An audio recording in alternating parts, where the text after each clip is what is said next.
আমার মনে হয় স্বরাষ্ট্রমন্ত্রী আইনের ব্যাখ্যা না দিয়ে আইনমন্ত্রী আইনের ব্যাখ্যা দিবেন। স্বরাষ্ট্রমন্ত্রী মনোযোগ দেওয়া দরকার। সারা দেশে কোথায় কোথায় সন্ত্রাসীরা রয়েছে। আমরা রক্ত জড়িয়েছি বলে আপনারা আজকে সংসদে প্রধানমন্ত্রী স্বরাষ্ট্রমন্ত্রী হয়েছেন। আপনি যদি বলেন যে জেনজিরা কি চাই, আমি বলছি জেনজিরা ৭২-এর সংবিধান আর চাই না। আপনি যদি বলেন জেনজিরা কি চাই, আমি বলতে এসেছি জেনজিরা এটাই চাই, স্বাধীনতার ৩০ বছর পরে জন্ম নিয়ে আমার মতো যারা সন্তানরা রয়েছে তারা কেন ভোটাধিকার পাই নাই তার জবাব চাই। আমি আজকে স্বরাষ্ট্রমন্ত্রী আছেন, মাননীয় প্রধানমন্ত্রী আছেন, আমি এখানে প্রশ্ন করি, আমি কি রক্ত ঝরিয়েছি? আমরা রক্ত ঝরিয়েছি বলে আপনারা আজকে সংসদে প্রধানমন্ত্রী স্বরাষ্ট্রমন্ত্রী হয়েছেন। আমরা বলেছি নতুন বাংলাদেশ দিব। আমরা নতুন বাংলাদেশ আবার প্রতারণার রাজনীতি দেখতে চাই না, প্রবঞ্চনার রাজনীতি দেখতে চাই না। যেই গণভোটের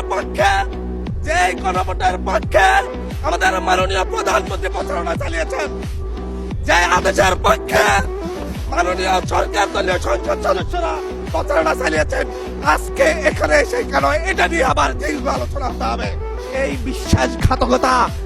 বিশ্বাসঘাতকতা মাননীয় স্পিকার, এই রাষ্ট্র আর সইবে না। আপনারাও সইতে পারবেন না।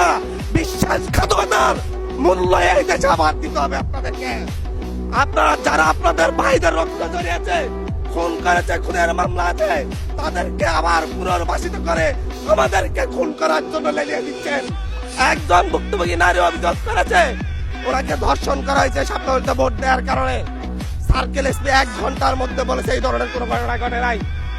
আজকে ৪২ দিন পার হয়েছে, এখনো ডিএনএ রিপোর্ট আসে নাই। মামলা নিতে ৩ দিন দেরি হয়েছে। আর সিভিল সার্জন অফিস তদন্ত কমিটি করে দিয়েছে, তদন্ত কমিটির রিপোর্ট জমা দিয়েছে। ভুক্তভোগী নারী জানে না তার তদন্ত রিপোর্ট কি এসেছে। এই ভয়াবহ পরিবেশ তৈরি কারা করছে? আমার মনে হয় স্বরাষ্ট্রমন্ত্রী আইনের ব্যাখ্যা না দিয়ে আইনমন্ত্রী আইনের ব্যাখ্যা দিবেন। স্বরাষ্ট্রমন্ত্রী এসবে মনোযোগ দেওয়া দরকার। স্বরাষ্ট্রমন্ত্রী মনোযোগ দেওয়া দরকার। সারা দেশে কোথায় কোথায় সন্ত্রাসীরা রয়েছে, সেই সকল সন্ত্রাসীদের তালিকা করে তাদেরকে বিচারের ব্যবস্থা করা দরকার।